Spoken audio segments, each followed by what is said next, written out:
శ్రీకృష్ణ పరమాత్మ అర్జునుడిని కర్తవ్య పథాన నడిపించే ప్రయత్నం చేస్తున్నాడు. ఆనాటి నరునికే కాదండి కర్తవ్య పథ బోధ అనేటటువంటిది, ప్రపంచ మానవులందరికీ కూడా ఇది వర్తిస్తుంది. ఎవరు డీలా పడతారో, విషాదంలో పడతారో, దుఃఖంలో పడతారో, నేను చేయలేను అనేటటువంటి అనుమానంతో ఉంటారో వాళ్ళందరూ కూడా తప్పకుండా భగవద్గీత చదవాల్సిందేనండి. ఎందుకంటే ద్వాపర యుగాంతంలో వచ్చినటువంటి ఈ భగవద్గీత ఏ విధంగానైతే కృష్ణ పరమాత్మ బోధించాడో, అంటే కురుక్షేత్ర యుద్ధం తర్వాత కొన్నాళ్ల పాటు ద్వాపర యుగం ఉంది, అయినా కానీ 60 ఏళ్ల వయస్సులో ఉన్నటువంటి పాండవులు కురుక్షేత్ర యుద్ధంలో పాల్గొన్నారు. 120 సంవత్సరాల పైచిలుకు కృష్ణ పరమాత్మ ఉన్నారు. కాబట్టి ఆయన ద్వాపర యుగాంతంలో చెప్పినట్టుగానే ఇది భావిస్తాం. అంటే 5000 సంవత్సరాల నాటి గీత ఇవాళ ఈ సమాజానికి ఉపయోగపడుతుందా అని కొంతమంది అంటారు. అవును, విషాదంలో పడకూడదు అంటే ఇప్పుడు ఉపయోగపడ్డట్టే కదా. అంటే తాను చేస్తున్నటువంటి పని వల్ల కలిగినటువంటి దుఃఖంలో మునిగిపోయి పని చేయకుండా ఊరుకోకూడదు అనేదే కదా చెప్పేది.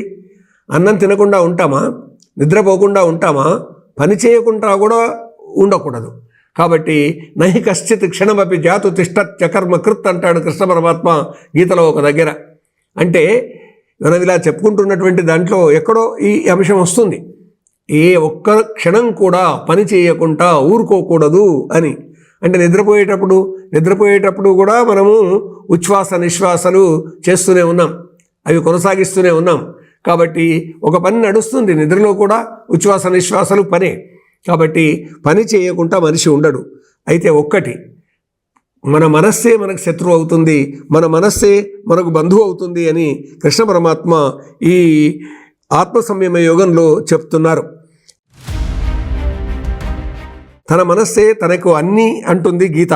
అందుకే ఎలాగా మన మనస్సు ఉంటుంది అంటే, బంధురాత్మాత్మనస్తస్య ఏనాత్మైవాత్మనాజితః అనాత్మనస్తు శత్రుత్వే వర్తేతాత్మ ఇవ శత్రువత్.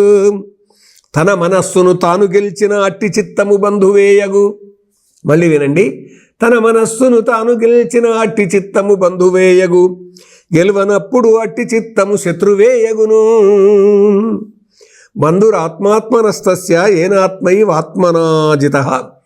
అంటే తన మనస్సును తాను గెలిచినట్టయితే ఆ మనస్సు తనకు బంధువు అవుతుంది.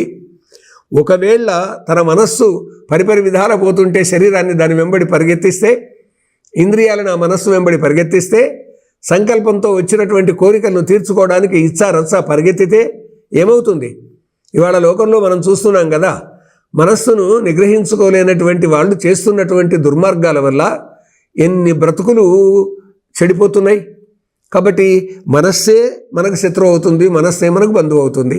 ఇంతకు ఈ దుర్మార్గం చేసినటువంటి వ్యక్తి యొక్క మనస్సు ప్రేరణ ఏదైతే చేయించిందో దానివల్ల ఏమవుతుంది? ఇతడు దుర్మార్గుడని తేలుతుంది, నేరస్తుడని తేలుతుంది, ఇతన్ని పట్టుకుంటారు, శిక్ష వేస్తారు. ఏమైంది? ఇప్పుడు మనస్సు శత్రువు అయింది. అంటే ఆ మనస్సు చెప్పినట్టల్లా పరిగెత్తడమేనా?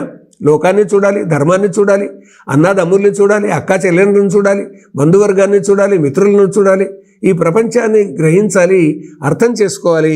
తన మనస్సును తాను గెలిచిన అట్టి చిత్తము బంధువేయగు. ఇప్పుడు దారి గుండా వెళ్తూ ఉన్నాడు, ఏదో తినే పదార్థం కనిపించింది, అది తిందాము అనుకున్నాడు. అవును, అక్కడ అమ్మేటటువంటి వాళ్ళు ఏదో ధర నిర్ణయిస్తారు, ఆ ధర ఇవ్వాలి, తినాలి. అట్టా కాకుండా దానిని దొంగతనం చేసి తీసుకొని పోతే, లేకుంటే వాళ్ళని కొట్టి తీసుకొని పోతే నేరం చేసినట్టే అవుతుంది కదా. కాబట్టి మనస్సును నీవు గెలవలేనప్పుడు ఈ తప్పుడు పనులన్నీ చేస్తావు. కాబట్టి ఇది ఆనాడు ద్వాపరయుగంలో చెప్పినటువంటిది అయినా కానీ, ధర్మక్షేత్రమైన కురుక్షేత్రంలో చెప్పినటువంటిది అయినా కానీ, నాడు నేడు రేపు ఎప్పటికీ కూడా శాశ్వతంగా గుర్తుంచుకోదగ్గటువంటి అంశం. గెలవనప్పుడు అట్టి చిత్తము శత్రువేయగును. కాబట్టి మనస్సును గెలవాలి. మనస్సు పరిపరి విధాల పోతుంది, అందుకే మనస్సును చపల చిత్తం అన్నారండి. మనస్సు, బుద్ధి, చిత్తం, అహంకారం అని అంతరంగ చతుష్టయం 4 విధాలు. ఈ మనస్సు ఉంటుందండి, ఇది పరిపరి విధాల పోతుంది. చిత్తం ఉంటుంది, 2 విధాల పోతుంది. తర్వాత అహంకారం ఉంటుంది అండి. ఈ అహంకారం నేనే గొప్ప అనేటటువంటి ఇగో అని అంటాను చూడండి, అది కూడా మనిషిని పతనాన్ని కలగజేస్తుంది. అందువల్ల మనస్సు, చిత్తము, ఈ బుద్ధి అనేటటువంటిది అన్నిటికంటే గొప్పదండి. ఆ బుద్ధి వచ్చి మనస్సును కంట్రోల్ చేస్తుంది, చిత్తాన్ని కంట్రోల్ చేస్తుంది, అహంకారాన్ని కూడా కంట్రోల్ చేస్తుంది.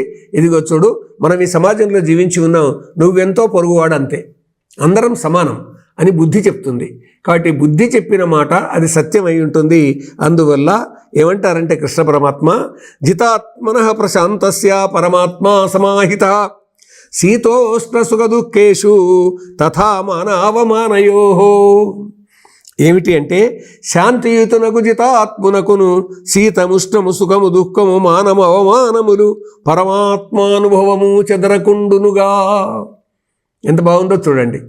శీతోష్ణాలు రెండింటిని సమానంగా చూడాలి, చీకటి వెలుగులను రెండింటిని సమానంగా చూడాలి, జయాపజయాలను రెండింటిని సమానంగా చూడాలి, మానము అవమానము గౌరవము అగౌరవము ఈ రెండింటిని కూడా సమానంగా చూడాలి. దానివల్ల మనస్సు ప్రశాంతంగా ఉంటుంది. లేకుంటే గౌరవం కలిగిందని పొంగిపోవడం, అవమానం కలిగింది అనేటటువంటి దాంతో కుంగిపోవడం వల్ల ఏం జరుగుతుంది అని అంటే మనిషి వికలచిత్తుడు అయిపోతాడు, తప్పుడు పనులు చేస్తాడు. కాబట్టి అలా కాకుండా రెండింటినీ సమానంగా చూడాలంటారు కృష్ణ పరమాత్మ. అప్పుడు ఆత్మానుభవం చేత పరమాత్మానుభవం చేత మనస్సు చెదరకుండా ఉంటుంది, స్వతంత్రంగా ఉంటాడు మనిషి. మనస్సును గెలిచినవాడు ప్రశాంతంగా ఉంటాడు అని గుర్తుపెట్టుకోవాలండి. మనస్సును గెలవడం అనేది మామూలు మాట ఏం కాదు. కానీ సాధనమున పనులు సమకూరు ధరలోన అన్నారండి యోగి వేమన్న. కాబట్టి మనస్సును గెలవడానికి సాధన చేయాలి. సాధకుడు అయినటువంటి వాడు తప్పకుండా గెలుస్తాడండి మనస్సును. తాను అనుకున్నటువంటి గౌరవాన్ని తాను పొందుతాడు, తాను అనుకున్నటువంటి విజయాన్ని తాను సాధిస్తాడు. అందుకొరకు మనస్సును గెలుద్దాం. మనస్సే మనకు మిత్రుడని భావిద్దాం, మనస్సే మనకు శత్రువు అని భావిద్దాం. కాబట్టి మనస్సుతోటి విజయాన్ని సాధిద్దాం అని ఇది గీతా సందేశంగా దీన్ని మనం భావిద్దాం.